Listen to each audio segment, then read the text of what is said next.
कि चाय पी रहे हो रामायण पढ़ रहे हैं। बहुत सी जगह हमने देखा कि चाय पी रहे हैं वही रामायण रख के पढ़ रहे हैं। हमने कहा क्या कर रहे हो? बोले कुछ नहीं रामायण पढ़ रहे हैं। हमने कहा पी क्या रहे हो? बोले चाय पी रहे हैं। हमने कहा रामायण की चौपाइयां पियो, छंद सोरठा क्यों भाई? तो कल्याण होगा। पढ़ने से ऐसे पढ़ लिया आपने, रख दिया रामायण को। नहीं नहीं, रामचरितमानस की चौपाइयों को, छंद सोरठों को अंदर ले जाओ, हृदय में रखो, हृदय में रखो। और याद रखना, कहीं भी किसी भी समस्या में अगर तुम ग्रसित हो जाते हो, कोई बहुत बड़ी परेशानी, चाहता हूं अगर रामायण की चौपाइयां तुम्हारे हृदय के अंदर होंगी तो वो महामंत्र बनकर के, कवच बनकर के तुम्हारी रक्षा कर लेंगे। बस तुम्हें वाणी से निकालने की जरूरत है, वो कवच बनकर के तुम्हारी रक्षा करेंगी। कोई भी समस्या आएगी उसका समाधान होगा, निश्चित रूप से होगा। इसलिए कहता हूं कि रामायण को पढ़ो, लेकिन पढ़ने के साथ साथ रामायण को हृदय में रखो, है ना। अब बोलो भैया, कान के माध्यम से ही जितना भी साहित्य रामायण का है वो हृदय में पहुंच सकता है। पूरी रामायण कैसे जाए तुम्हारे अंदर? बोलो भैया, पूरी रामायण जाएगी, लेकिन प्रविष्टा कर्ण रंध्रई, कर्णेंद्रिय के माध्यम से जितना भी साहित्य इसमें है वो सब हृदय में पहुंच जाएगा। पढ़ना पड़ेगा और पढ़ने के बाद मन लगा के उसको सुनो और कर्णेंद्रिय के माध्यम से हृदयस्थ करो। भगवान स्वयं करारे पर चढ़ गए। एक करार थी बहुत बड़ी, उस पर चढ़ गए। लक्ष्मण जी को जाना चाहिए था करार पर चढ़ के, पूछना चाहिए था, देखना चाहिए कहां केवट है, क्या है। और सुनो भैया, लोग कहते हैं साहब लक्ष्मण जी तो बच्चे थे। अरे भाव जगत में बच्चे थे, उम्र बराबर की थी, कोई उम्र में अंतर नहीं था। भाव जगत में बच्चे थे। जन्मे एक संग सब भाई, जब एक ही साथ जन्मे, क्यों भाई? प्रमाण है कि नहीं? जन्मे एक संग सब भाई, भोजन सेन केली लड़काई और करण वेद उपवीत विवाह, संग संग सब भयो उछा। एक साथ शादी, एक साथ जन्मे, एक साथ सभी संस्कार हुए, एक साथ विवाह संस्कार हुआ। बोलो भाई, अन्नप्राशन नामकरण संस्कार आदि आदि विवाह संस्कार सब एक ही साथ तो हो रहे हैं। उम्र में कोई अंतर नहीं है, लेकिन भाव की भूमिका में क्या है कि लक्ष्मण जो है बालक है। क्या है? बालक है। बोलो है कि नहीं? ये बैठा है बाबा, हमारी इसकी उम्र में हो सकता है 1 साल इससे छोटे ही हम हो उम्र में, लेकिन हम इससे कहते बेटा। क्यों कहते हैं बेटा? बोलो चेला है मेरा। क्यों भाई? तो चेला है, क्या ये कहेंगे बाप? बोलो भाई, बेटा है नहीं, शिष्य है। तो बोलो भाव जगत में उम्र में मैं बड़ा माना जाऊंगा, उम्र में तो ये बड़ा माना जाएगा। मान लीजिए होगा 2-4 महीने का अंतर, हो ना हो, ये हम क्या हम जन्म पत्री मिलाए हैं क्या? लेकिन बात जो मैं कह रहा हूं इसको ध्यान से सुनो। भाव जगत में ये मेरा शिष्य है, मैं इसका गुरु हूं। इसलिए शास्त्र कहता है कि जो शिष्य होता है वो पुत्र के समान ही होता है। इसलिए पुत्र कहो चाहे बेटा कहो चाहे कुछ भी कहो, पुत्र के समान होता है। समझ गए हो कि नहीं? ठीक इसी प्रकार से लक्ष्मण जी सेवक की भूमिका में हैं, छोटे भाई की भूमिका में हैं और पुत्र की भूमिका में भी हैं। तात तुम्हार मात वैदेही,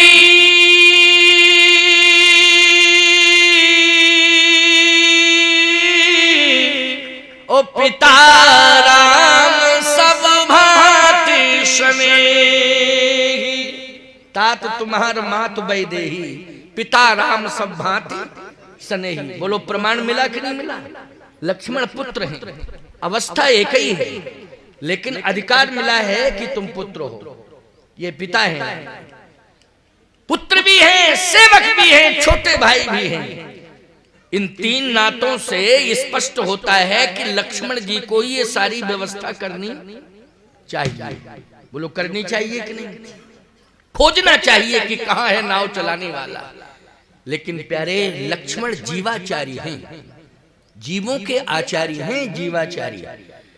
सावधान, जब तुम प्रेमी भक्त बन जाओगे और प्रेम, ऐसा प्रेम कि भगवान के चरण रज को प्राप्त करने के लिए अहरनिश चिंतन तुम्हारा चलता रहे कि हमें भगवान का चरण रज मिल जाए, भगवान का चरण रज मिल जाए, तो याद रखना तुम्हें चरण रज लेने के लिए मंदिर नहीं जाना पड़ेगा, भगवान स्वयं चरणोदक देने के लिए तुम्हारे पास आ जाएगा और तुम्हें खोजता फिरेगा और कहेगा कि आ जाओ आ जाओ आ जाओ, बेज्ञान जल पखड़ा रू। क्यों भाई, कहेगा कि नहीं कहेगा? बेज्ञान जल पाए। भगवान ने कहा कि केवट ने? बोलो भाई, भगवान ने कहा।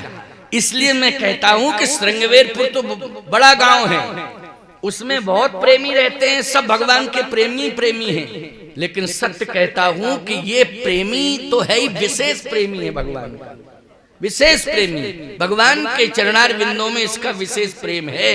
इसलिए भगवान कहते हैं कि वो मेरा भक्त है, ऐसा भक्त है, ऐसा भक्त है कि जिसकी भक्ति से प्रभावित होकर भगवान स्वयं उसे खोज रहा है कि तुम कहां हो। इसलिए लक्ष्मण की यहां आवश्यकता नहीं है, यहां किसकी आवश्यकता? स्वयं भगवान की है, भगवान ही खोजेंगे। और खोजा, भगवान कहते हैं आ जाओ। इससे सिद्ध हो रहा है कि मिट्टी की करार पे खड़े हैं, तो वो जहां भगवान खड़े हैं उस तट पर नहीं है केवट, उस तट पर नहीं है केवट। केवट गंगा जी के दूसरे तट पर है। किस तट पर है? दूसरे तट पर। अच्छा, जब नाव दूसरे तट पे होती है तो ऊंचाई पे चढ़ के आवाज लगाई जाती है, आ जाओ हमें पार होना, यही नियम है कि नहीं? और जब घाटी पे नाव है तो आवाज लगाओगे? फिर केवट ये नहीं कहेगा कि हम बहरे हैं क्या? जब पातई में खड़े हैं, नाव है, तो क्यों चिल्ला रहे हो? क्यों कहेगा आदमी कि नहीं कहेगा? क्यों चिल्ला रहे हो? नाव इस तट पर नहीं है, नाव उस तट पर है, केवट भी उस तट पर है, इस तट पर भगवान है। भगवान ने कहा कि इस तट पर आओ, नाव लेके आओ और हमें पार कर दो।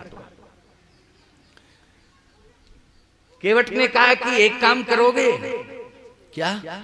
परेशान न मुझे करो न खुद हो, पार ही जाना है ना? हाँ, पार जाना है, तो हमें परेशान क्यों कर रहे हो? न खुद परेशान हो। यही घाट ते थोरक दूर, यह कटिलों जल आगे दिखाई जू।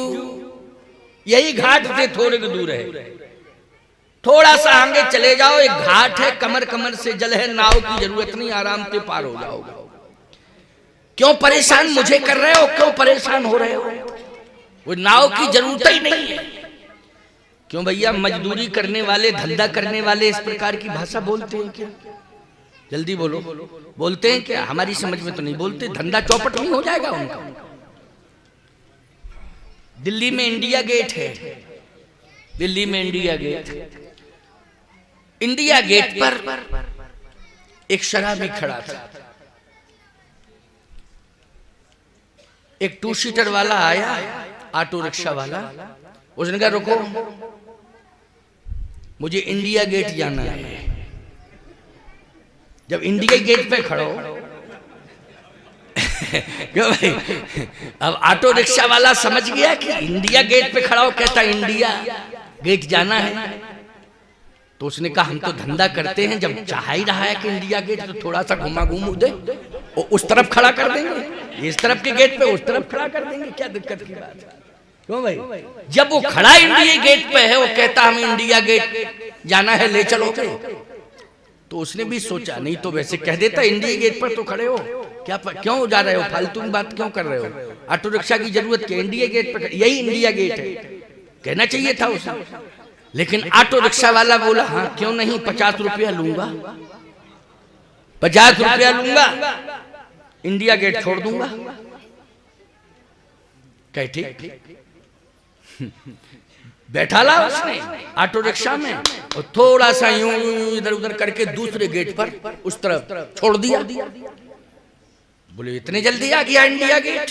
बोले हाँ इंडिया गेट है, लिखा है उसमें, पढ़िए इंडिया गेट। बोले हाँ इंडिया गेट तो है। 50 रुपया दिया और कहा इतना स्पीड में कभी भी रिक्शा मत चलाया करो, बहुत स्पीड में चलाते हो, इतने जल्दी आ गया इंडिया गेट। 50 रुपया जरूर दे रहा हूं लेकिन हिदायत भी दे रहा हूं कि इतनी स्पीड में मत चलाया करो। तो धंधा करने वाले जो होते हैं वो जो है कोशिश करते हैं कि हमारा धंधा खूब चले, है ना, इसके लिए हमें प्रयास करना पड़े, हम रहस्य ना बतावें। समझ गए वो? प्यारे, केवट क्या कहता है? परेशान मत हो, नाव की जरूरत नहीं है आपको, न मेरी जरूरत है न मेरी नाव की जरूरत है। आप परेशान मत हो, आगे घाट है उससे निकल जाओ आराम से, कोई दिक्कत नहीं, कमर कमर से जले। लक्ष्मण जी सुन रहे थे। लक्ष्मण जी ने कहा भैया आप तो उतर के नीचे आ जाओ, आराम से घाट है वहां चले, पार हो जाएंगे, क्या जरूरत नाव की। भगवान बोले तुम कुछ नहीं जानते हो लक्ष्मण, कहां जाएं? कहे दूसरा घाट। भगवान ने कहा नहीं, जिस घाट पर मैं आया हूं उसी घाट से मैं पार जाऊंगा। नाव जो सामने दिखाई दे रही इसी नाव में बैठ के पार जाऊंगा। लक्ष्मण जी ने कहा जब बिना नाव के काम चल सकता है तो इसकी नाव में बैठने की क्या जरूरत? और इसको बुला रहे हैं, वो आ नहीं रहा है, और आप बुला रहे हैं। अगर आप मुझसे कह देते तो पूरा खानदान आ जाता 5 मिनट में इसका, क्योंकि जिस भाषा का प्रयोग आप कर रहे हैं ये वो भाषा समझ नहीं रहा है। और अगर आप मुझसे कह देते, आदेश मुझे दे देते, तो अभी ये जरूरत ही नहीं थी, पूरा खानदान यकीन इकट्ठा हो जाता और नाव लेके आ जाता और पूरा परिवार आ जाता इसका। लेकिन आप मुझे भी आज्ञा नहीं दे रहे हैं और इसकी बात भी सुनते जा रहे हैं और ये भी कह रहे हैं आप कि हम इसी की नाव में बैठ के पार जाएंगे। इसी से तो दिमाग खराब है इसका। भगवान ने कहा लक्ष्मण तुम नहीं जानते हो, संसार को परमात्मा पार करता है, पूरे जगत को। बोलो कौन पार करता है? हर प्राणी, जगत का हर प्राणी। मैं कहता हूं जो सनातन संस्कृति पर विश्वास करता है वो हर प्राणी यही विश्वास रखता है कि भगवान अंत समय मुझे पार कर दे। क्यों भैया? अंत समय भगवान मुझे पार करते हैं। इसके लिए ही तुम मठ मंदिरों का निर्माण कराते हो, यज्ञ कराते हो, कुंभ आदि में जाते हो, तीर्थों में जाते हो, बड़े बड़े विशाल भंडारे करते हो, यज्ञ करते हो। किसके लिए करते हो? कि अंत समय भगवान मुझे पार कर दें, और पूरे परिवार के साथ समर्पित हो जाते हो तो यही भाव रहता है कि मैं पार हो जाऊं और प्रभु मेरे परिवार को भी आप पार कर देना, बस यही कृपा चाहता हूं, इतनी कृपा करना। लेकिन मैं कहता हूं कि आज भगवान कह रहा है कि मुझे पार करो। बोलो कह रहा है कि नहीं? भगवान कह रहा है कि मुझे पार करो। बेगयान जल पाय पखारू,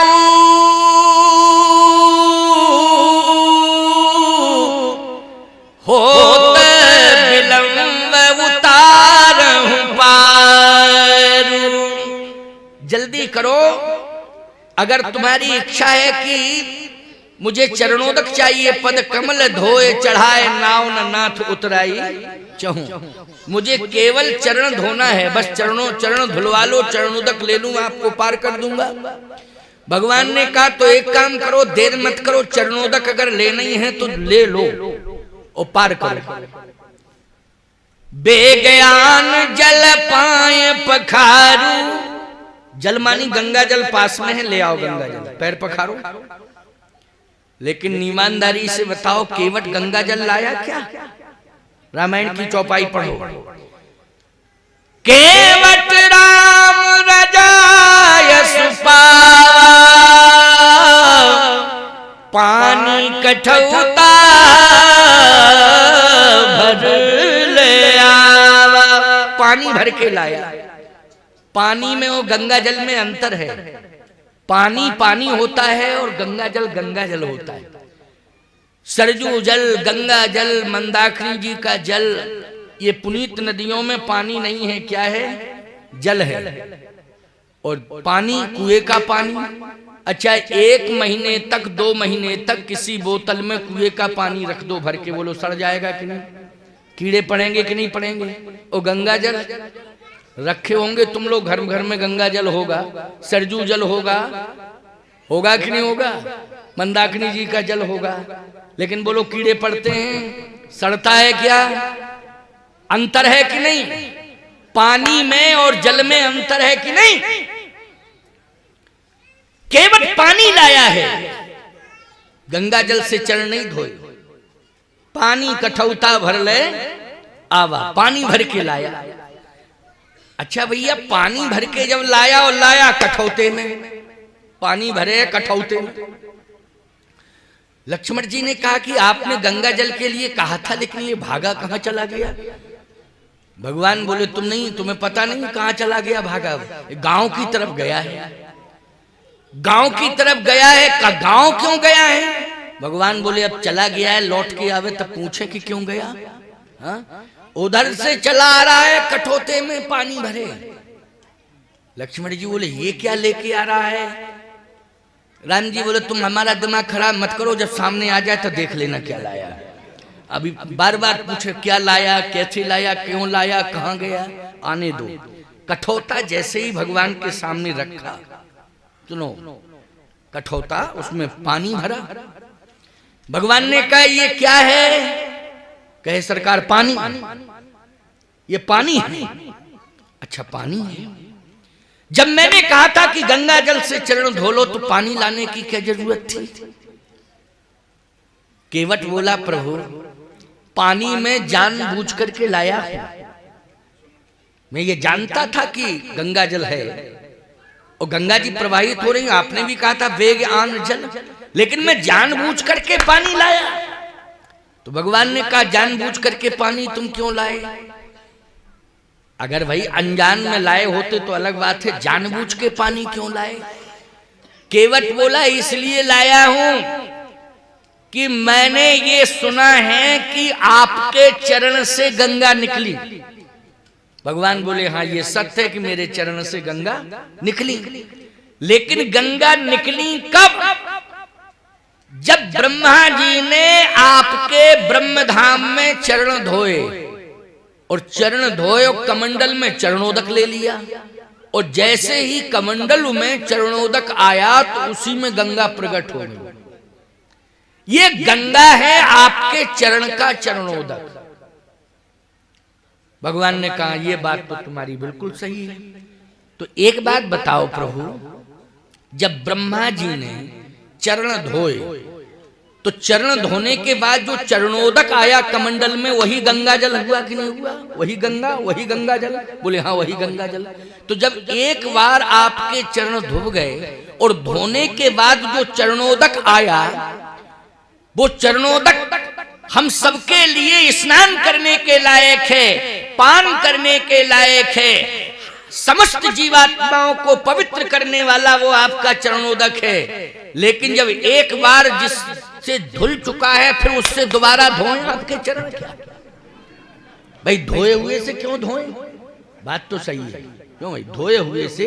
भाई गंगा जल बहुत महत्वपूर्ण है, गंगा जल से ही मुक्ति मिलती है। गंगा स्नान करो, गंगा जी का दर्शन करो, गंगा जल पान करो, बोलो मुक्ति मिलती कि नहीं? ये गंगा जल की विशेषता है। लेकिन केवट कहता है कि आपके चरण से निकली है गंगा, चरण जब आपके धोए गए वही तो गंगा जल है, वही तो गंगा है, ये चरणोदक ही गंगा है। और फिर इसी चरणोदक से दोबारा चरण धोएं। हम तो पानी लाए हैं। अच्छा तो पानी लाए हो तो क्या करोगे? कहे जब ब्रह्मा ने चरण कमंडल में धोए तो ब्रह्मा ने कमंडल में गंगा को प्रकट किया, मैं कठौते में चरण धोऊंगा, अब नई गंगा कठौते में प्रकट कर दूंगा, क्योंकि आपके चरण मेरे घाट पर आए। अब धोऊंगा और कठौते में गंगा प्रकट करूंगा।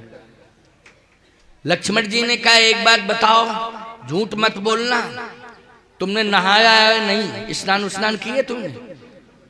कहे हम झूठ तो बोलते ही नहीं, स्नान तो नहीं किए।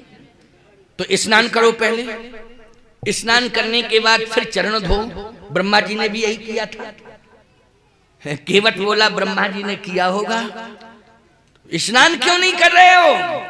केवट बोला कैसा स्नान, काहे का स्नान, मन चंगा तो कटौती में गंगा। अगर हमारा मन निर्मल है तो देखो अभी गंगा प्रकट हो जाएंगी कटौती में। भगवान ने कहा लक्ष्मण अब ज्यादा बात मत करो, तुम्हें मालूम नहीं है इस घाट का मालिक है, इस घाट का मालिक है, ये घाट इसी का है, इसी के घाट पर हम खड़े हैं, वो इसी के घाट से हम पार जाएंगे। लेकिन ज्यादा कहने की आवश्यकता नहीं है, क्योंकि ये अयोध्या नहीं है, ये जनकपुर नहीं है, ये सिंगवेरपुर में भी गंगा का घाट है। ज्यादा बात करोगे तो अभी घर से गए फिर घाटों से चले जाएंगे, न घर के रहेंगे न घाट के रहेंगे, यही कंडीशन होगी। इसलिए कुछ नहीं कहना, सुनते जाओ। भक्त वो है जिसके बंधन में भगवान बंध जाता है, समझ रहे हो कि नहीं? भक्त वो है जिसके बंधन में भगवान बंध जाता है। आज भगवान भक्त के बंधन में बंधा है, इसलिए भगवान कहते हैं बेगयान जल पाए पखारू, होत विलंब उतारहु पारू। लक्ष्मण जी ने कहा पात्र भी है तो काठ का है, काठ के पात्र में धो रहा है। भगवान ने कहा पात्र देख रहे हो कि पात्रता? क्यों भाई? पात्रता पर विचार करो, पात्र पर विचार मत करो। कहे जनकपुर में आपके चरण धोवे, बरविलोक दंपति अनुरागे, पाए पुनीत पखारन लागे।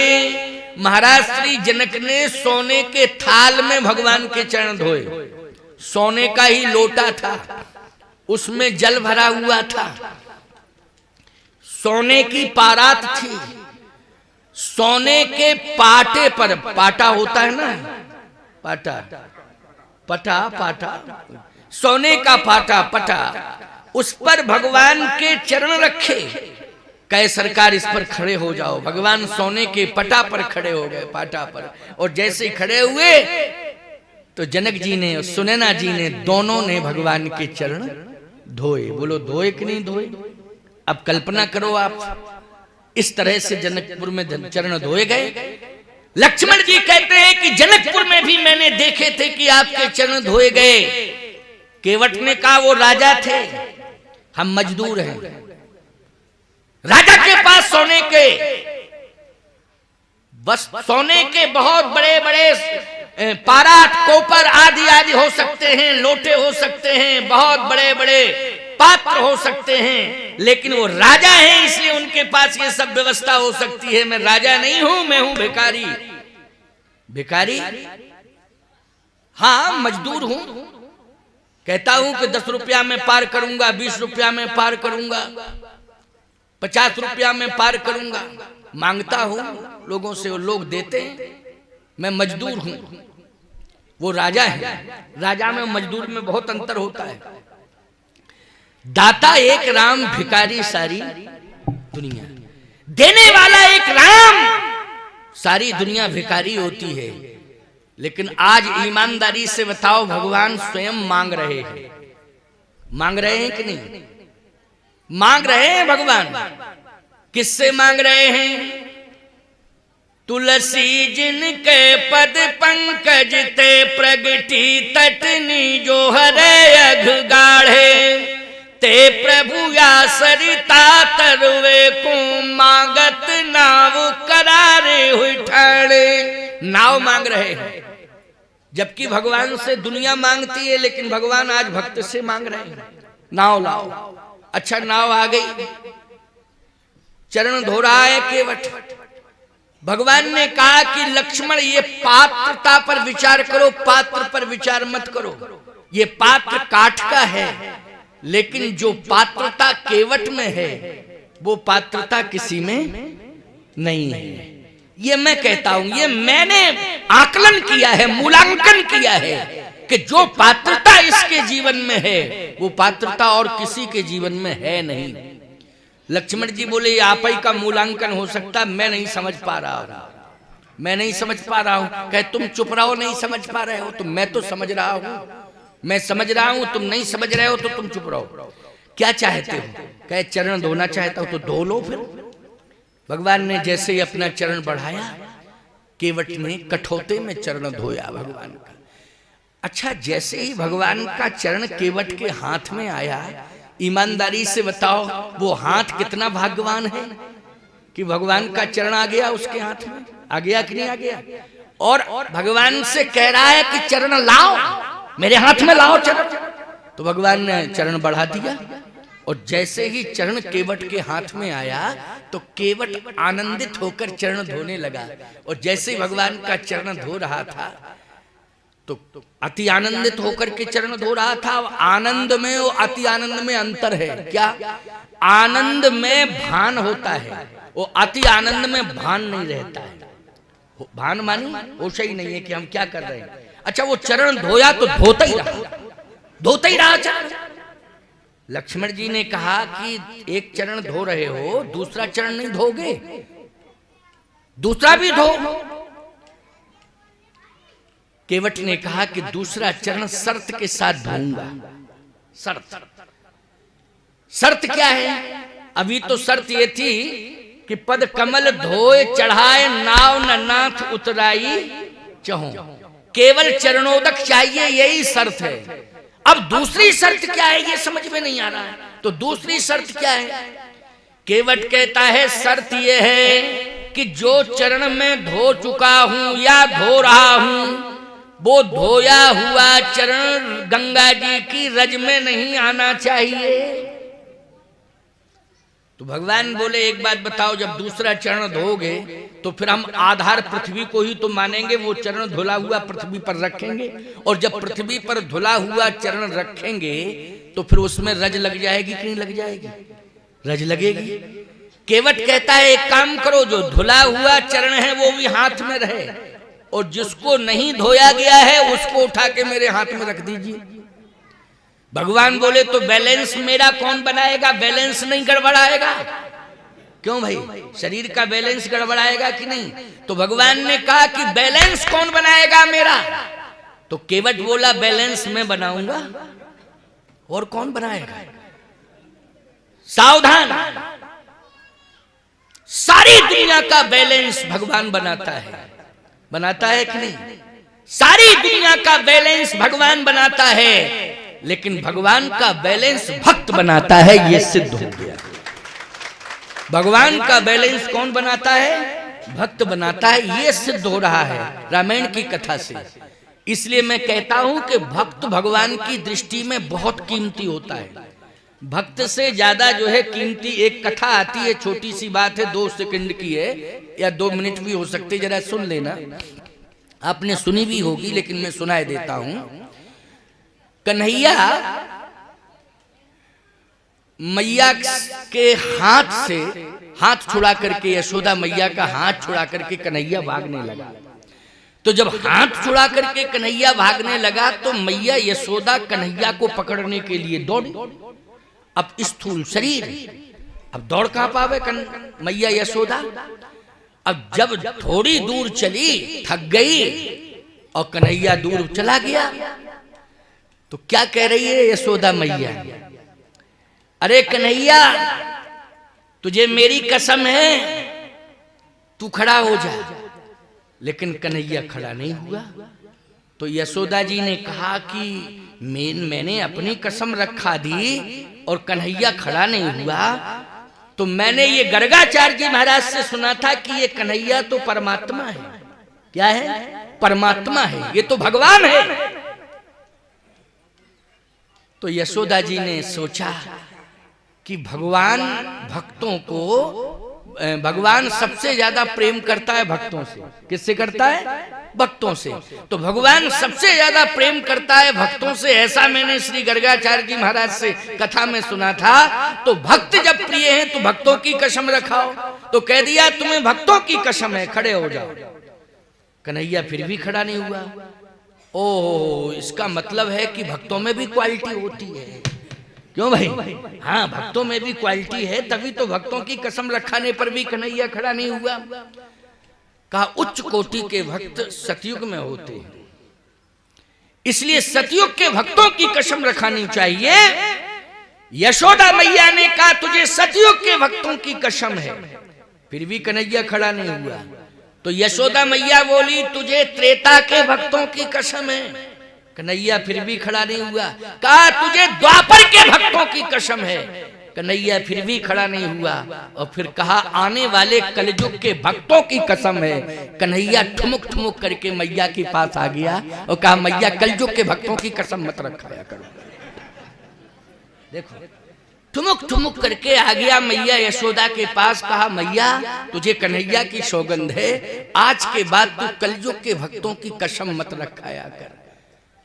कलयुग के भक्तों से तुझे इतना प्यार क्यों है? क्यों है इतना प्यार कलयुग के भक्तों से? कहा मैया सतयुग में, त्रेता में, द्वापर में बड़े बड़े भक्त हुए हैं, हजारों की संख्या में, लाखों हजारों की संख्या में भक्त हुए हैं।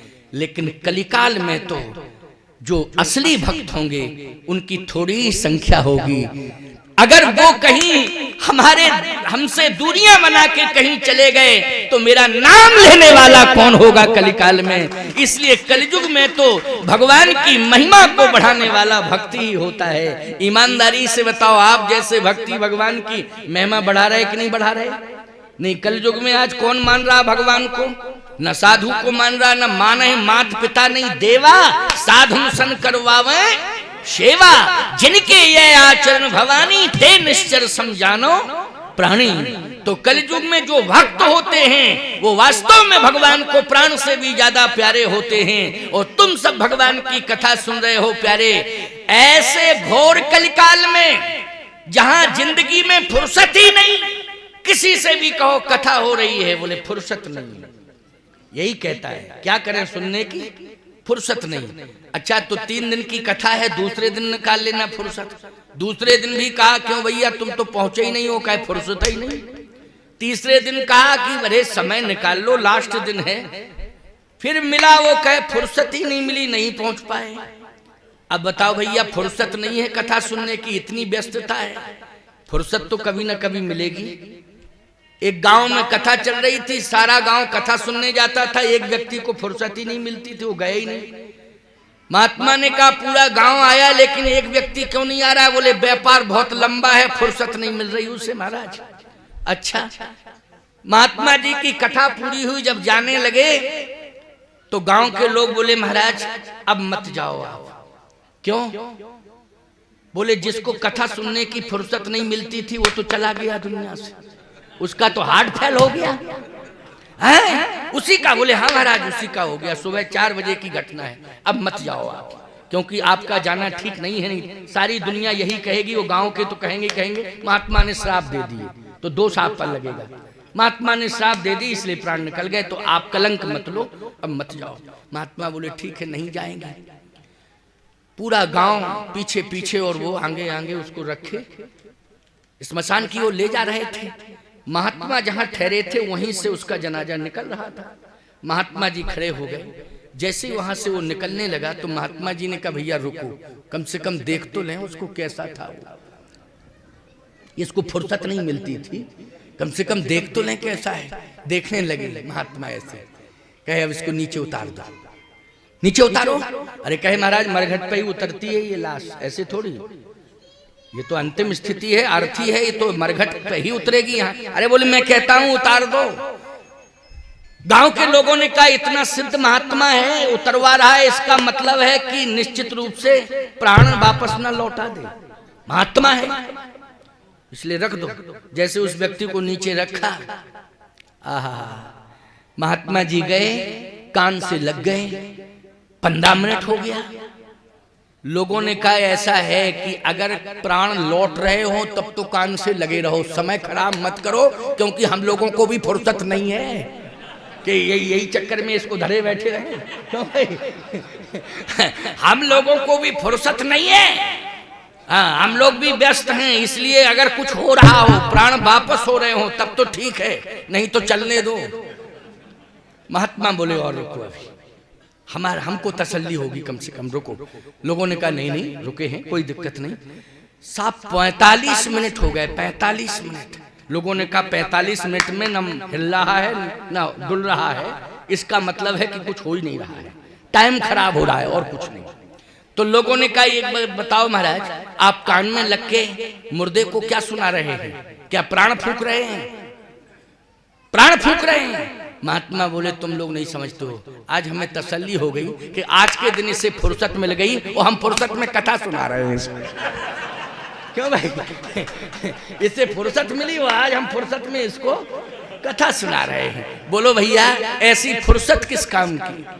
जिंदगी जब तक रहेगी फुर्सत न होगी काम से, कुछ समय सा निकालो प्रेम कर लो राम से। इसलिए मैं कहता हूं कि फुर्सत भगवान के काम के लिए निकालनी पड़ेगी, भगवान की कथा के लिए, भगवत कार्यों के लिए फुर्सत तुम्हें निकालनी पड़ेगी। जो भगवत कार्य के लिए फुर्सत निकाल लेते हैं, भगवान के कार्यों में सम्मिलित हो जाते हैं, भगवान को इस घोर कलकाल में सबसे प्रिय भक्त वही माने जाते हैं। भगवान उनको सबसे ज्यादा प्यार करता है कि ऐसे घोर कलकाल में जहां एक न सुने एक नहीं देखा, कोई किसी की न सुनना चाहता है ना कोई किसी की मानना चाहता है, लेकिन तुम भगवान मेरी कथा सुनने में घंटों बैठे हो और मेरा कार्य करने में तुम अपना समय दे रहे हो, इससे बढ़िया बात और क्या हो सकती? तुम मेरे प्रिय भक्त हो। कलिकाल के भक्तों से भगवान का सबसे ज्यादा प्रेम है। आइए सुनिए, केवट ने कहा, हाँ बैठ जाओ बेटा, इधर बैठ जाओ, कोई दिक्कत नहीं, बैठ जाओ। बच्चे हैं, बहुत अच्छे होते हैं बच्चे कथा जब सुनते हैं। हाँ, क्योंकि कथा सुन रहे हैं बच्चे, बच्चों को ही हम सुनाते हैं कथा, बूढ़ों को क्या सुनावे हैं? अरे तुम तो सुन चुके हो साहब। क्यों भाई?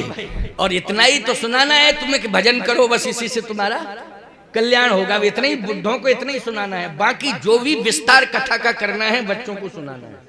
क्यों भाई? ये बच्चे भविष्य हैं, यही बच्चे तो परिवार की सेवा करेंगे, समाज की सेवा करेंगे, राष्ट्र की सेवा करेंगे। बोलो करेंगे कि नहीं? इन्हीं पर तो भविष्य टिका है पूरे राष्ट्र का, पूरे राष्ट्र का भविष्य बच्चों पर टिका हुआ है। इसलिए प्रेम से बच्चे सुन रहे हैं और हम बच्चों को ज्यादातर कथा सुनाते भी, हमें प्रसन्नता भी होती है। जहां पर बच्चे आते हैं कथा सुनने के लिए हमें बहुत प्रसन्नता होती है। बस इतना जरूर है कि बच्चे हैं, कभी कभी थोड़ा सा चंचलत्व होता है ना, उस चंचलत्व के कारण बातचीत करने लगते, लेकिन दोनों समझदार हैं, कम से कम बात तो मान गए हैं। और सबसे ज्यादा समझदार बच्चों से ज्यादा जे बैठी, ये ज्यादा समझदार है। क्यों भाई?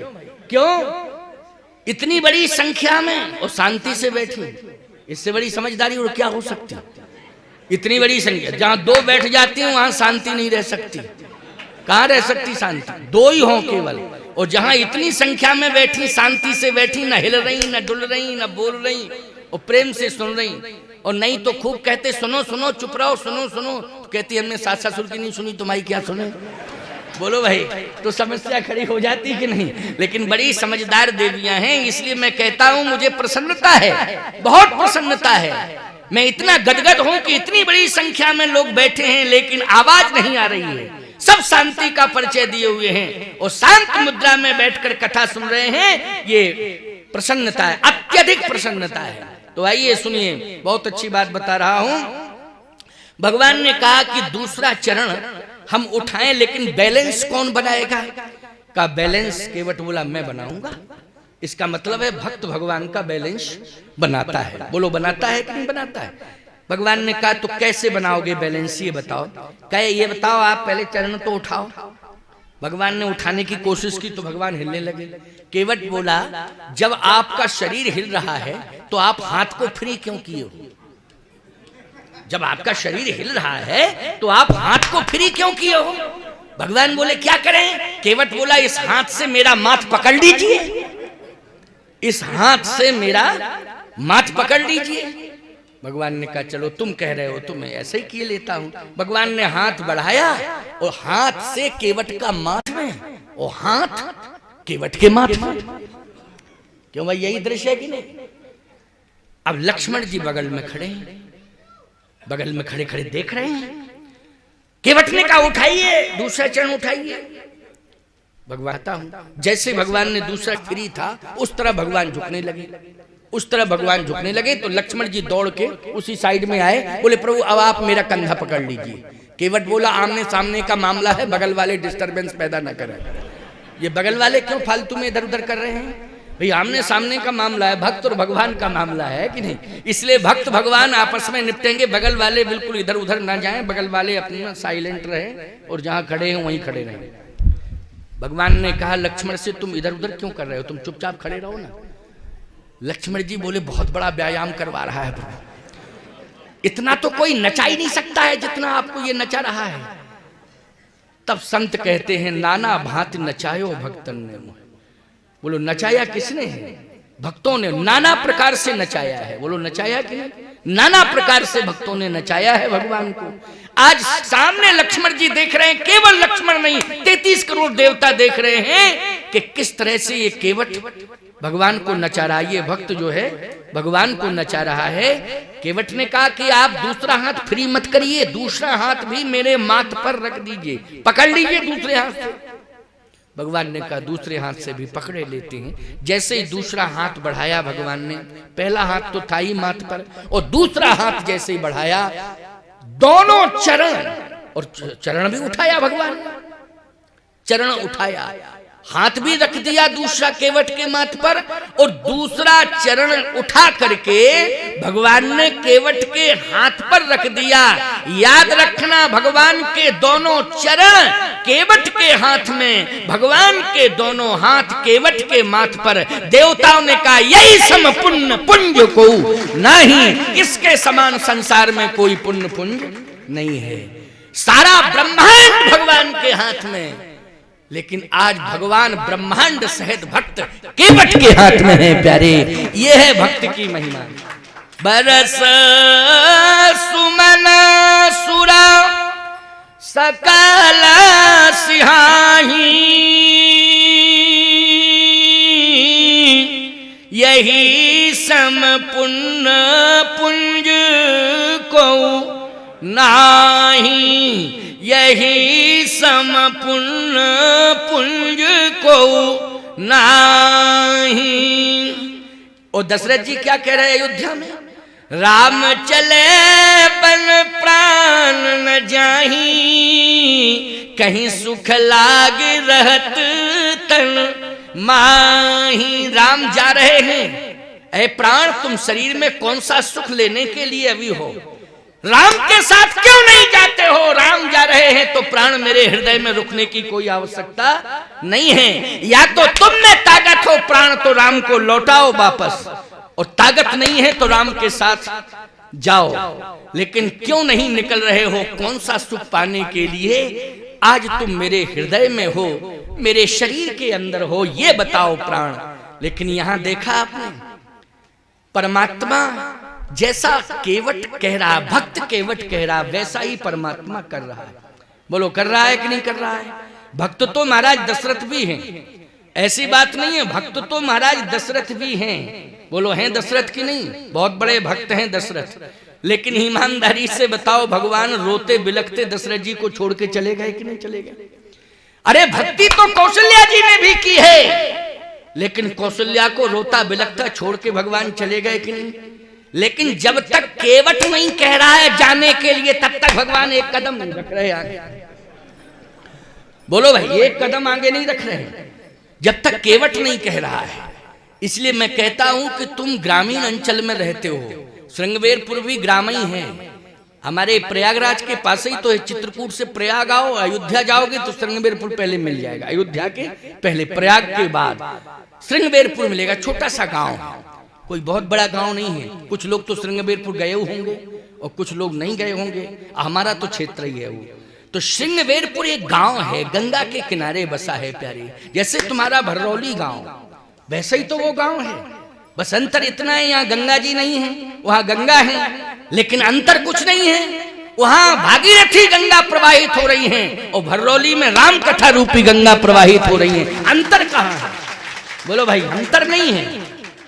ये तो भाव की बात है। राम कथा गंगा बोलो प्रवाहित हो रही है कि नहीं? तो राम कथा गंगा के तट पर बसा हुआ है भररौली, बसा है कि नहीं? राम कथा रूपी गंगा के पावन तट पर ये भररौली ग्राम बसा हुआ है प्यारे। जिस तरह से आप रह रहे हो ग्रामीण संस्कृति में, वैसे ही श्रृंगवेरपुर में केवट भी ग्रामीण संस्कृति में ही रहता था। बोलो रहता था कि नहीं?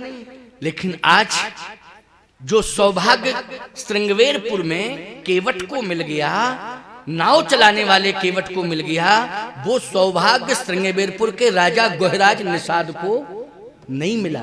भगवान ने निषाद राज को सखा बनाया, भगवान ने हृदय से लगाया,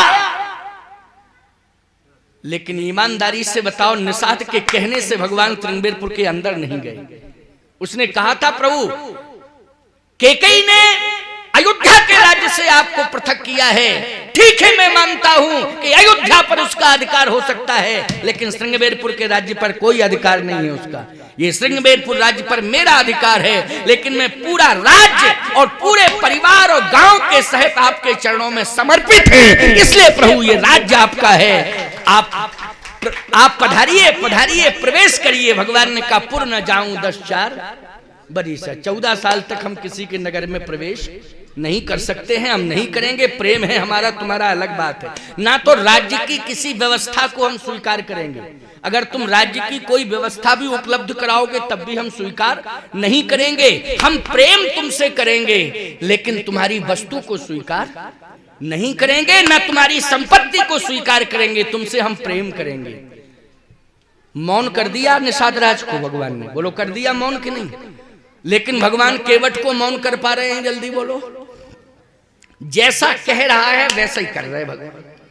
वो कहता पैर उठाओ, भगवान उठा दे, दूसरा भी उठाओ, हाथ धरो, बोलो भाई हैं? बोला हो रहा है कि नहीं हो रहा? गंगा के तट पर यही हो रहा है कि नहीं हो रहा है? तुम तो रामायण वैसे पढ़ते तो हो, लेकिन बस यही तो है, पढ़ते भर हो, लेकिन गहराई तक नहीं पहुंच पाते हो, तभी तो हमको बुलाते हो। अगर वहां तक पहुंच जाओ तो हमारी क्या जरूरत है? देखो भैया, हम तो गहरे गोताखोर हैं, गहराई में चले जाते हो, निकल के आ जाते हैं, और तुम गए तो गए, फिर लौटने वाले नहीं हो। क्यों भाई? इसलिए बात यह है कि हमको बुलाते हो, कथा सुनने के लिए बुलाते हो कि स्वामी जी के द्वारा हमें रामचरितमानस का मर्म समझ में आएगा। अब सुनते जाना, बहुत बढ़िया बात। समय तो हो ही जाता है, समय होता रहता है। आज विश्राम दिवस है, 10-5 मिनट ज्यादा भी हो जाएगा तो कोई दिक्कत नहीं। अब क्या बतावें भैया, माल्यार्पण में समय खूब चला गया। अब मालाएं जो आई थी अगर ना पहनाते तो भी दिक्कत थी। लोग कहते साहब मालाएं आई थी, हमारा नाम भी लिखा गया, लेकिन हमको बुलाया नहीं, तो बड़ी समस्या खड़ी हो जाती। इसलिए माल्यार्पण में भी औपचारिकताओं में समय थोड़ा जाता है। कोई बात नहीं, इसमें सोचने की जरूरत नहीं है। हम ये कभी नहीं कहते हैं कि ऐसा क्यों करते हो, पूरा समय माला पहनाने में लगा दिया।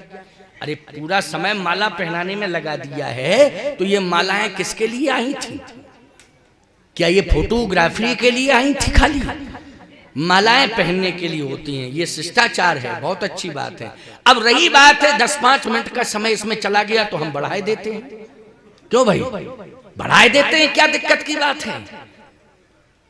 जो केला की पात में पात, पात में पात, जो बक्ता की बात में बात, बात में बात। इसलिए चिंता करने की जरूरत नहीं है। 10-5 मिनट हम जो तुम्हें लग रहा है तो हम थोड़ा बढ़ाए देते हैं, लेकिन सुनो तसल्ली से। सुनना तुम्हें है, सुनाना हमें है। और एक बात सुनो, तुम्हें सुनने के बाद अपने अपने घर कार्यों में व्यस्त हो जाना है। सुनाने के बाद हमारी जो चर्याएं हैं साधु शाही, उनमें हमें व्यस्त हो जाना है। बोलो हो जाना है कि नहीं? लेकिन हम अपनी साधु शाही चर्याओं में व्यस्त हो जाएंगे, तुम अपने गृह कार्य में, रात्रि चर्या, दिनचर्या, जो भी तुम्हारा उन चर्याओं में कार्य है उसमें तुम व्यस्त हो जाओगे। लेकिन प्यारे, हाथों से कार्य करते रहना, लेकिन जो कान से तुमने रामायण सुनी है उसको हृदय में धारण कर लेना, निकलने मत देना। बस इस बात का ध्यान रखना, हृदय में रखना। जो भी मेरे शब्द हैं उनको हृदय में रखना प्यारे। मैं कहता हूं स्वप्न भी आएगा तो उसमें राम कथा सुनाई देगी और हम दिखाई देंगे स्वप्न में। अगर हृदय में रामायण रखी होगी मेरी कथा तो स्वप्न में हम ही दिखाई देंगे और राम कथा सुनाई देगी। स्वप्न में भी तुम्हें भगवान दिखाई देंगे, भगवान की कथा सुनाई देगी, संत दिखाई देंगे। स्वप्न में भी, जागृत अवस्था में तो ये सब क्रम चल ही रहा है, लेकिन स्वप्न जागत सोबत शरण तुम्हारी। बोलो भाई, जागत सोबत शरण तुम्हारी। ये सोने वाला क्रम भी जुड़ रहा है कि नहीं जुड़ रहा है भगवान की शरणागति से? कि लेकिन कथा यदि हृदय में होगी तो सोते समय भी भगवान की शरणागति तुम्हें मिलती रहेगी। और यदि कथा को तुमने इस कान से सुना, इससे निकाल दिया, तो सोते समय हावड़ा के पुल से कूदोगे। क्यों भाई कूदोगे? कोई रेल की पटरी पे, कोई हावड़ा के पुल, पता नहीं क्या क्या कैसे कैसे स्वप्न आते हैं। क्यों आते हैं कि नहीं आते हैं? इसलिए मैं कहता हूं जागत सोबत शरण तुम्हारी। कथा को हृदय में रखे रहोगे तो स्वप्न में भी भगवान की शरणागति तुम्हें मिलती रहेगी। तो केवट ने कहा कि प्रभु अब चरण तो दोनों मेरे हाथ में आ गए। तो भगवान ने कहा कि अब धो लिए तुमने कि नहीं ये बताओ। केवट बोला हाँ धो लिए। भगवान बोले तो अब तो नाव में बिठाओ, ये नाव पास में ही है। कहे प्रभु नाव में तो बिठाना चाहता हूं, लेकिन मेरी प्रार्थना है। क्या प्रार्थना है बोलो? मेरी प्रार्थना ये है कि मैंने गंगा के पावन तट पर रहकर मजदूरी तो की है, लेकिन गंगा के किनारे जब जब भी सत्संग हुआ है उसको मन लगा के सुना है। अच्छा बोलो भैया, गंगा के किनारे सत्संग होता है कि नहीं होता है? जैसे आपके गांव में अगर गंगा है, गंगा होती तो आप कथा गंगा के किनारे कराते, क्योंकि गंगा के तट पे हो। तीर्थराज प्रयाग में गंगा के तट पे कथा होती है, होती कि नहीं? तो केवट कहता है यहाँ मैंने नाव चला के मजदूरी तो की है, लेकिन मैंने कथाएं भी सुनी है, सत्संग सुना है। संत महात्माओं से क्या सुना है कि अगर पत्नी है तो फिर जो भी धार्मिक कार्य करो, धार्मिक अनुष्ठान आदि करो, उसमें पत्नी को सहयोगी बनाओ। बोलो तुम लोग यही करते हो कि नहीं? तीर्थ जाते हो, अगर पत्नी जिंदा है तो साथ में लेके जाते हो। भागवत की कथा कराते हो, सुनते हो सपत्नी बैठ के। रामायण की कथा में यजमान बनते हो तो सपत्नी। बोलो हवन में बैठते हो तो सपत्नी। सत्यनारायण की कथा भी कराते हो घर में तो सपत्नी। बोलो सपत्नी करते हो कि नहीं? ये नियम है, करना भी चाहिए ऐसा। केवट ने कहा कि मैं परिणय बंधन में बंधा हूं। क्या चाहते हो? मैं ये चाहता हूं कि आप आए हैं तो सपत्नी का आपके चरण क्यों ना पखारूं। लक्ष्मण जी बोले आधा घंटा से अकेले पखार रहा, और जब पखार चुका तब कहता सपत्नी पखारूं। अरे जब तू जानता था कि सपत्नी पखारना है तो सपत्नी का ही पखारना चाहिए था, और अब पखार लिया तब कहता सपत्नी पखारना चाहिए। पखार लेते तो उसने एक बात कही, अब सुनो कितनी बढ़िया बात। बोले प्रभु ऐसा है, आपने कहा था बेग आन जल पाए पखारू। बेग मानी पानी, और पानी से आपके चरण पखारे जल्दी जल्दी। तो पत्नी को क्यों नहीं लाए? का पहले से सूचना नहीं थी। और अगर उससे कहते कि जल्दी कर जल्दी कर जल्दी कर, तो कहती ज्यादा जल्दी है तो चले। यही होता है कि नहीं होता है? जैसे तुम इनसे कहो जल्दी करो जल्दी करो जल्दी करो, तो तुरंत कहेंगे ज्यादा जल्दी है तो चले जाओ। पहले से क्यों नहीं बताया? पहले से बताना चाहिए था। इनकी आदत है, कहती क्यों चले जाओ ज्यादा जल्दी। तो मैंने सोचा कि पहले से पत्नी को टेंशनाइज न करूं। अगर पहले से ही मैंने टेंशनाइज कर दिया पत्नी को, तो फिर चरण पखारने से फायदा क्या? जब पति पत्नी में प्रेम ना हो और मंदिर में कहो ओम जय जगदीश हरे, तो फायदा क्या है? क्यों भाई? जब पति पत्नी में प्रेम नहीं है, वहां परमात्मा के सामने अगरबत्ती हिला रहे हो, बोलो भाई कलाकंद का भोग लगा रहे हो, जब प्रेम। भगवान यही तो कहेंगे कि सुनो पहले परिवार में आपस में प्रेम करना सीखो, तब मेरे दरबार में मेरे चरणों में प्रेम करो। जब परिवार में ही तुम्हारा प्रेम नहीं है तो मेरे चरणों में प्रेम करके प्रदर्शन कर रहे हो क्या? इसलिए मैं कहता हूं कि पति पत्नी में प्रेम होना चाहिए। केवट बोला अगाध प्रेम है, अगाध प्रेम है मेरा क्योटानी से। भगवान ने कहा बहुत अच्छी बात है। और मैं ये मानता हूं कि हम दोनों में प्रेम आपके चरणों से पूर्व से ही रहा है, और उस प्रेम के कारण के चरणों में प्रेम किया, और मैंने भी आपके चरणों में पूर्व से ही प्रेम किया है। कौशल्यादि नार प्रिय समाचरण पुनीत पति अनुकूल प्रेम दृढ़ हरि। महाराज श्री दशरथ के प्रति प्रेम करते हैं, दशरथ उन तीनों के प्रति प्रेम करते हैं, और सबका मिलकर के महारानियों के सहित महना बंद करो। छोटी छोटी बातों को लेकर तुम भगवान के नजदीक पहुंच पाओगे, तभी तुम्हें भगवान स्वीकार करेगा। यदि आपस में लड़ना भिड़ना शुरू करोगे तो भगवान कैसे स्वीकार करेगा? ये गलती कभी नहीं करना। जिस घर में हम पहुंचे वो दौड़ा पति कहे महाराज आपके चरण धो लें, आरती उतार लें। तो हमने कहा धो ले, तेरा मन है धो ले। अब हमारा चेला जो था, पंडित हमारे साथ चलता है, एक यहाँ है नहीं, वो बीमार हो गया है। तो बीमार हो गया है तो हमने कहा तुम अपना इलाज करा लो। उसने कहा कि तुम अकेले ही हो कि पत्नी भी है? बोले पत्नी तो है। तो मायके गई क्या पत्नी? अकेले क्यों धो रहे हो? कहे 6 महीने से बोलचाल नहीं है, और हम कह नहीं सकते, हम कह नहीं सकते। तो उस शिष्य ने कहा गुरुदेव आप पधारे ही गए हो, दोनों का एकता करा दो तो ज्यादा अच्छा है, क्योंकि आप पधारे गए जब ऐसी कंडीशन है, और अगर ऐसा नहीं होता है तो बदनामी आपकी होगी कि महात्मा भी आए घर में फिर भी कुछ नहीं करा पाए, तो बदनामी आपकी होगी। हमने कहा अगर हम जानते ऐसा घर है तो घुसते ही नहीं, लेकिन हमें पता नहीं था, हमको पता नहीं था, नहीं हम घुसते काहे को ऐसे घर में कि ऐसी कंडीशन है। लेकिन अगर आप आ गए हो तो पति पत्नी में प्रेम हो जाए, इसके लिए पहला आपको करनी पड़ेगी। तो मैंने कहा ऐसा है कि पत्नी है घर में तो एक बार तुम कहो तो उससे कि आओ हम दोनों जो है स्वामी जी के चरण पखारें, आरती करें, ये सौभाग्य है। कहे स्वामी जी हम तो कसम खा चुके थे उसी दिन, और कसम हम तोड़ने वाले नहीं हैं। हमने की अच्छा क्या हम बात ही नहीं करेंगे उससे। हमने आवाज लगाई, हमने कहा बेटी ए बहू इधर आ। तो इंतजार ही में थी कि कोई आवाज लगावे। तुरंत आई, हमारे पैरों में गिर पड़ी, चरण छू लिए। मैंने कहा सुनो तुम दोनों ग्रंथि बंधन करके चरण पखारो, ग्रंथि बंधन करके चरण पखारो।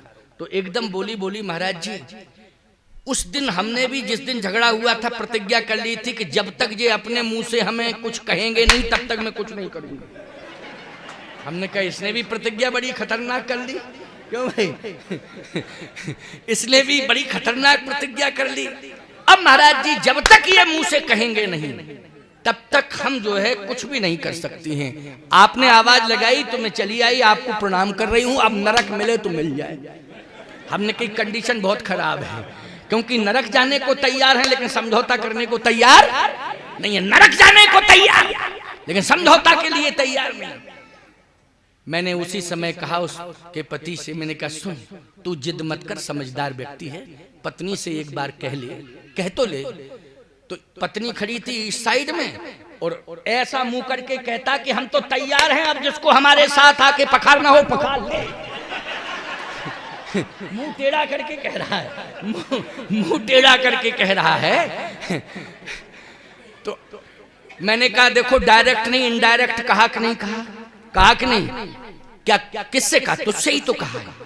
अब तुम कम से कम एक बार उसने कह दिया है, भले ही मुंह इधर किया था, अरे तू कम से कम सुन तो रही है, कान तेरे टेढ़े तो नहीं हुए, कान तो तेरे सुन रहे थे, सुना कि नहीं सुना? कहे महाराज जी सुना तो है। हमने कहा सुना है तो बैठ जा दोनों। अब जब दोनों बैठ गए ग्रंथि बंधन कराया, ग्रंथि बंधन के बाद दोनों ने जो है चरण पखारे, चरण पखारने के बाद सुंदर भोजन बना, भोजन के बाद हमने प्रसाद पाया, महात्माओं ने प्रसाद पाया। और प्यारे 1 घंटे मैंने राम कथा सुनाई उस घर में बैठ के। जब 1 घंटे मैंने राम कथा सुनाई तो अंत में दोनों फूट फूट करके रो पड़े। कहे स्वामी जी आपने हमारे परिवार को टूटने से बचा लिया है। मैंने कहा मैंने नहीं, राम कथा ने परिवार को टूटने से बचाया। मैंने नहीं बचाया, किसने बचाया? राम कथा ने तुम्हारे परिवार को टूटने से बचाया है। तो बोलो भगवान की कथा में ताकत है कि नहीं? लेकिन सुनो तब ना, जब सुनना ही नहीं है तो अलग बात है। सुनो तब, ताकत है कि टूटने से परिवार बचेगा, रूठने से परिवार बचेगा। इसलिए मैं कहता हूं कि राम कथा सुनते रहना, घर में रामायण रख के रामायण पढ़ते रहना, हर रोज रामायण पढ़ी जानी चाहिए। इतना फुर्सत में समय निकालो, 10 ही मिनट का समय क्यों ना निकालो, लेकिन परिवार के साथ बैठ के। पुराने जमाने में तो मोहल्ला एक साथ बैठता था, कथा होती थी। अगर इतना नहीं हो पा रहा है इस घोर कलिकाल में, तो आप अपने घर में अपने परिवार के सहित बैठकर 10-15 मिनट रोज रामायण पढ़ा करो। निश्चित रूप से परिवार टूटने से बच जाएगा, ये मैं विश्वास दिलाता हूं। इतना आपको करना ही पड़ेगा, तभी ये फलश्रुति आपके सामने आएगी। तो आइए आपको और 10 मिनट की बात सुना दें, इसके बाद वाणी को विश्राम। केवट ने ग्रंथ बंधन करके सपत्नीक भगवान के चरण पखाड़े। रामायण का प्रमाण दे रहा हूं, अपनी तरफ से नहीं कह रहा हूं कि कोई मनमुखीपन से अपनी बात कह के चला जाऊं, ऐसा नहीं। रामायण आप पढ़ते हैं नहीं, घर में जाकर के रामायण पढ़ लेना, आपके समझ में आ जाएगी बात कि स्वामी जी ठीक कह रहे थे। ग्रंथि बंधन करके उसने चरण पखारे भगवान के। जब दोनों ने चरण पखाड़ लिए, भगवान ने कहा अब तुम संतुष्ट हो? क्योंकि भक्त से भगवान पूछ रहा है कि तुम संतुष्ट हो? केवट बोला हाँ, हम दोनों ने चरण तो पखाड़ लिए, लेकिन। भगवान ने कहा ये लेकिन शब्द क्यों लग गया? कहा लेकिन शब्द इसलिए लग गया प्रभु कि वो पति पत्नी केवल ये संकल्प न ले कि हम दोनों परिणय बंधन में इसलिए बंधे हैं कि हमको वंश वृद्धि करना है, केवल हमें वंश चलाना है, वंश वृद्धि करना है, इसलिए हम लोग परिणय बंधन में बंधे हैं। याद रखना, परिणय बंधन में बंधते समय अरे वंश वृद्धि करना ये तो संसार का नियम चला आ रहा है। बोलो चला आ रहा है कि नहीं चला आ रहा है? वंश वृद्धि में तो ऐसे ऐसे भी पैदा हो गए हैं। कंस पैदा हुआ है, कुंभकर्ण पैदा हुआ है, रावण पैदा हुआ है, हिरण्याकश्यप पैदा हुआ है। बोलो आतताई पैदा हुए कि नहीं हुए? और साधारण ऐसे नहीं, इतने बड़े बड़े वंश में कि 1 लाख पूत 1.25 लाख नाती, ऐसा विस्तार किया इन्होंने अपने परिवार का। लेकिन सावधान, वंश वृद्धि करना ये विशेषता नहीं है, बल्कि संतान को जन्म देने के साथ साथ संतान को भगवान से जोड़ देना, ये सबसे बड़ी उपलब्धि है। जन्म के साथ संतान को किससे जोड़ देना?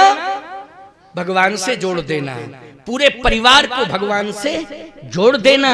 और प्यारे, अगर उदारता आ जाए केवट कैसी, तो पूरे गांव को भगवान से जोड़ देना। यही हुआ है रामायण में, पूरे गांव को उसने भगवान से जोड़ा है।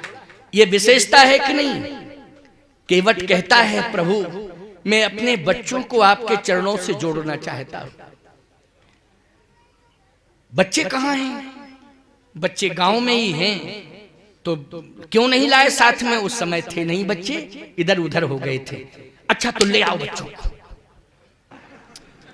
यही क्रम जारी है। दौड़ा दौड़ा गया, बच्चों को इकट्ठा किया उसने और बच्चों को साथ लेके आ रहा है। देखो जब विश्वामित्र जी आए थे तो दशरथ जी भी 4 पुत्रों को लेके आ गए थे ना। दशरथ जी 4 बेटों को लेके आए थे। पुण्य चरणन मेले सुत चारी और राम देख मुनि बिरति बिसारी, पुण्य चरणन मेले सुत चारी। केवट ने भी अपने बच्चों को इकट्ठा किया और इकट्ठा करके लाया और भगवान के चरणों में डाल दिया है।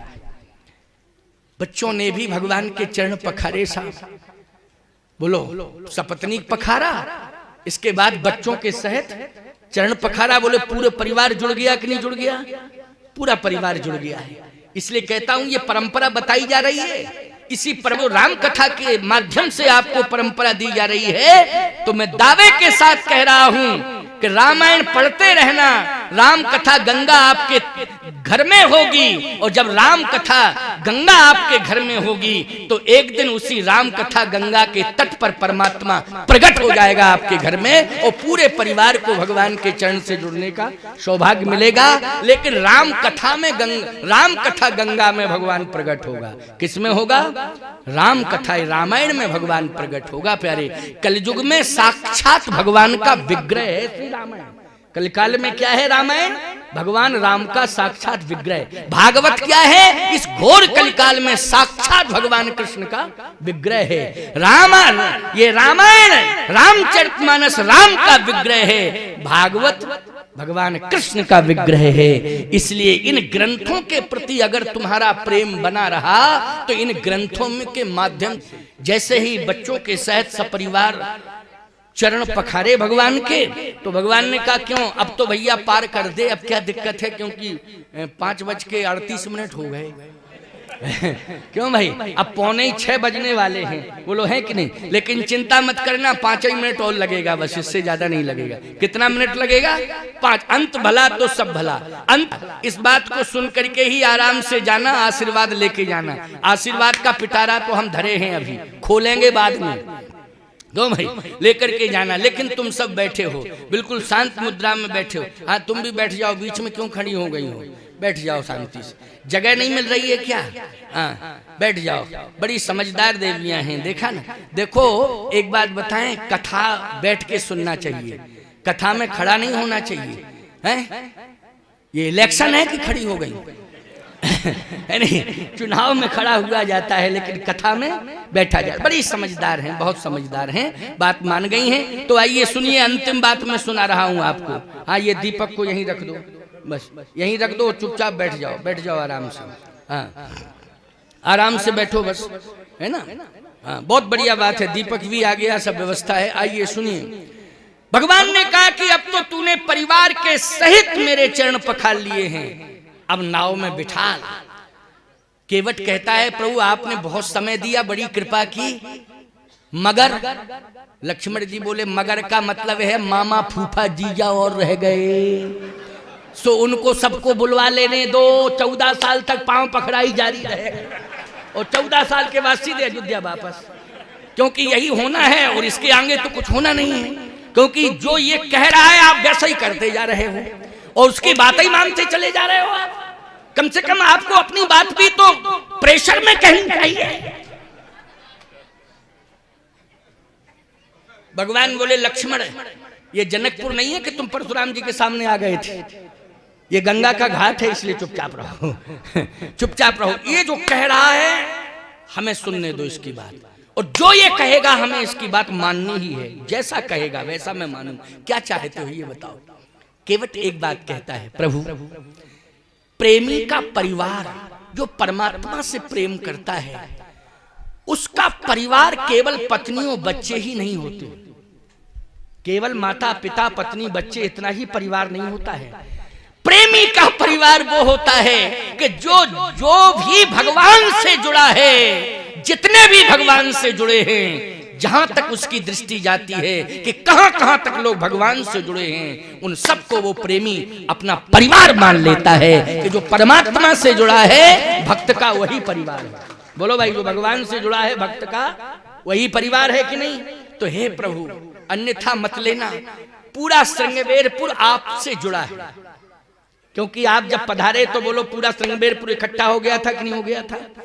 लेकिन आपने मौका नहीं दिया, उन सबको सेवा करने का आपने मौका नहीं दिया।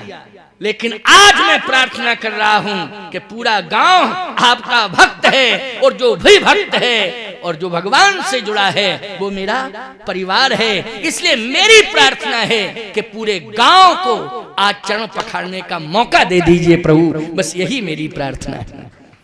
भगवान ने कहा तेरी बात नहीं टालूंगा, तेरी बात नहीं टालूंगा। लेकिन एक बात लक्ष्मण जी बोले, अब ये अंत में ये कहेगा कि अब आपको गंगा पार नहीं करना है, श्रृंगवेरपुर के अंदर जाना है, तो इसकी बात तो आपको टालनी नहीं है, तो आप श्रृंगवेरपुर के अंदर भी जाएंगे।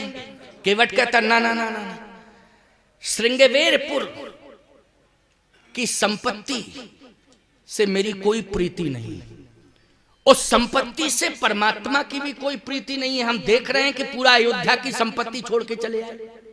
अयोध्या की संपत्ति अवध राजसुर राज सिंहाई और दशरथ धन लख धनत लजाही, पूरी अयोध्या की संपत्ति छोड़ के चले आए। राजव लोचन राम चले तज बाप को राज बताओ की नहीं, पूरा राज्य छोड़ के आए। हम इतनी तुच्छ बात कहेंगे कि श्रृंगवेरपुर में प्रवेश कर जाइए पूरा राज्य आपका है?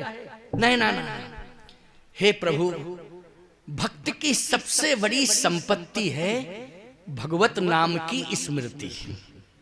भगवत नाम की स्मृति ये सबसे बड़ी संपत्ति है। हे प्रभु, आपकी संपत्ति खजाना नहीं है, आपकी संपत्ति है आपके भक्त, और भक्तों की संपत्ति है आपका भजन। इससे बड़ी संपत्ति और दूसरी हो नहीं सकती। देखो कितना बढ़िया भाव है, बोलो है केवट का भाव कि नहीं? कि आपकी संपत्ति खजाना नहीं है, सोना चांदी नहीं है, मणि मोती नहीं है, आपकी संपत्ति है भक्त। बोलो भगवान की संपत्ति भक्त है कि नहीं? इस बात को मान रहे हो कि नहीं मान रहे हो? और भक्त की संपत्ति है भगवान का भजन। भक्त की संपत्ति क्या है? भगवान का भजन। इसलिए हम ये थोड़ी कहेंगे कि आप प्रवेश कर जाएं श्रृंगवेरपुर में, वहां का खजाना आपके चरणों में समर्पित है। ना ना, ये तुच्छ बात हम नहीं कहेंगे। बस प्रभु आप कृपा करके जो भी आपके चरणों से जुड़ा है उसको चरणों तक आपका मिल जाए, बस मेरी यही कामना है और कोई कामना नहीं। भगवान ने कहा तो सबको बुला लो, बुला लो सबको। पूरा गांव इकट्ठा कर दिया केवट ने श्रृंगवेरपुर। और गोस्वामी जी कहते हैं पद पखार जलपान कर आप सहित परिवार। तो बोलो परिवार में पूरे गांव को अपना परिवार मानता है कि नहीं मानता है? पद पखार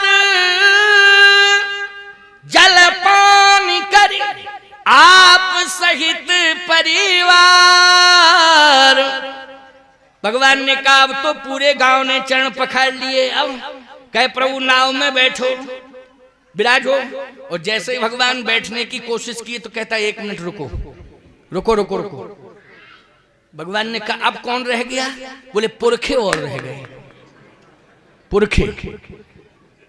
लक्ष्मण जी बोले एक बात समझ में नहीं आ रही भैया, हमको भी तो थोड़ा समझा दो। हाँ क्या क्या नहीं आ रहा समझ में? कहे जैसे गंगा की महिमा क्या है? भगवान बोले गंगा तारती हैं, यही महिमा है। अच्छा बोलो भैया, कोई व्यक्ति कहीं पैदा हो, कहीं मरे, कहीं रहे, कहीं मरे, लेकिन तरने के लिए उसकी अस्थियां कहां जाती हैं? प्रयागराज ले जाते हो कि नहीं? तुम्हारे क्षेत्र में तो सब प्रयाग ही जाते हैं, जाते कि नहीं? भाव ये है कि कहीं भी पैदा हुआ हो कोई, कहीं भी रहा हो और कहीं भी मरा हो, लेकिन तरने के लिए उसे गंगा जी भेजा जाता है। लक्ष्मण जी बोले लेकिन इसके पुरखे यहीं पैदा हुए, यहीं रहे, यहीं मरे और फिर भी नहीं तरे। गंगा के किनारे रहे, पैदा हुए और फिर मरे भी यहीं और तरे नहीं। ये बात मेरी समझ में नहीं आ रही है। बात भी सही है कि नहीं क्यों भैया? श्रृंगवेरपुर गंगा जी के तट पर है और पुरखे नाव चलाते रहे तो जिंदगी भर तो गंगा के किनारे न रहे, लेकिन ये बताएं ये इसके पुरखे मरे यहाँ नहीं है कि क्या, कहाँ मरे? और फिर जहां भी मरे थे तो तरने के लिए गंगा जी में अस्थियां नहीं आई। भगवान बोले हमारी समझ में नहीं आ रही बात। केवट बोला हम समझा रहे हैं, आप नहीं समझा पाओगे इनको, मैं समझाता। अब सुनो मेरी बात, सुन लो, समझ लो, तुम लोग भी समझ लो। बहुत अच्छी बात कही उसने, बड़ी प्यारी बात कही, बहुत महत्वपूर्ण बात कही। केवट ने कहा सुनिए, गंगा के किनारे ही मेरे पुरखे जन्मे और यहीं रहे, नाव चलाई उन्होंने, और फिर बोले यहीं नाव चलाते चलाते मरे, तो तरे क्यों नहीं? केवट ने कहा सुनो, बात सुन लो, बहुत महत्वपूर्ण बात है। राजा सगर के 60,000 बेटे, बोलो कितने? 60,000। लेकिन 60,000 बेटे क्या तरे थे? नहीं तरे थे। लेकिन कब तरे? जब भागीरथ ने तपस्या करके गंगा को धरती पर उतार दिया। ये पुरखे आप ही के थे कि नहीं थे? भगवान बोले हाँ मेरे ही थे। ये भगीरथ किसके थे? बोले हमारे पुरखे थे। और गंगा कहां से निकली थी? कल्प में हमारे चरणों से निकली।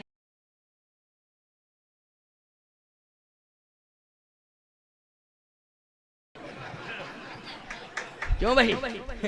क्या है बताओ? आपके चरणों से निकली हूं, आप ही के पुरखे नहीं तरे। इसके लिए भगीरथ को प्रयास करना पड़ा। और जब भगीरथ जी को प्रयास करना पड़ा तब तपस्या के बल पर गंगा को उतारा और फिर ले गए वो कहां, गंगा सागर, और वहां जाके कपिल मुनि के आश्रम में, बोलो भैया, सब पुरखों का उद्धार करा दिया कि नहीं करा दिया। ऐसे ही राजा सागर कब हुए थे, कब भगीरथ इसके बीच में अटके रहे पुरखे आपके, वो नहीं तरे। ऐसे ही हमारे पुरखे, क्योंकि सब में पुरखा तारने की क्षमता नहीं होती है, समझ लो इस बात को, सब में पुरखा तारने की क्षमता नहीं होती है, जियत बाप सम दंगम दंगा, मरे बाप पहुंचावे गंगा। क्या बात है साहब, बोलो भाई। बाप जिंदा है तो खूब गालियां बक रहे हो, खूब खरी खोटी सुना रहे हो, और मरने के बाद उनकी हड्डियां गंगा जी में ले जा रहे हो कि तर जाएंगे। खबरदार, इन हाथों से अच्छा काम करो, अपने हाथों से भजन करो, अपने हाथों से दान करो, अपने हाथों से सत्कर्म करो। मैं कहता हूं भले ही तुम्हारे बच्चे तुम्हें गंगा जी ना ले जाएं, तुम्हारी अस्थियां ना ले जाएं, लेकिन एक दिन परमात्मा तुम्हारी अस्थियों को स्वीकार कर लेगा और तुम्हें मुक्ति प्रदान कर देगा, भले ही गंगा में कोई ना ले जाए।